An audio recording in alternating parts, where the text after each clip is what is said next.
Sekarang berlambak orang jual tinted moisturizer, tinted sunscreen kan. Dekat online pun memang senang sangat nak jumpa. Tapi bila perhatikan bahan di dalamnya, ada yang cuma bagi warna pigment yang cantik saja, tapi tak lembapkan kulit dan tak lindungi kulit dengan baik. Sebelum anda beli tinted moisturizer, pastikan anda semak dulu bahan di dalamnya. Tinted moisturizer yang bagus perlu ada, pertama, titanium dioxide, bahan utama yang lindungi kulit anda daripada sinar UV. Kalau tak ada bahan ini, tinted moisturizer anda belum cukup power.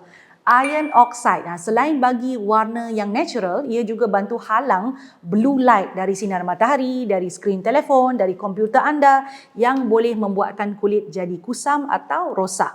Ketiga, perlu ada SPF dan PA yang jelas tertera ya. SPF penting untuk lindungi kulit daripada sinar UVB. Ini sinar yang buat kulit anda cepat sunburn. Manakala PA pula lindungi kulit daripada sinar UVA, sinar yang buat kulit anda cepat tua dan kusam ya. Cari tinted moisturizer yang sekurang-kurangnya ada SPF 30 dan PA+++.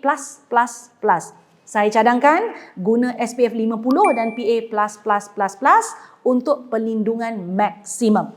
Perlu juga ada bahan yang melembapkan seperti vitamin E dan aloe vera. Ya, penting ya bahan-bahan ini supaya kulit tak kering dan rasa selesa bila pakai lama.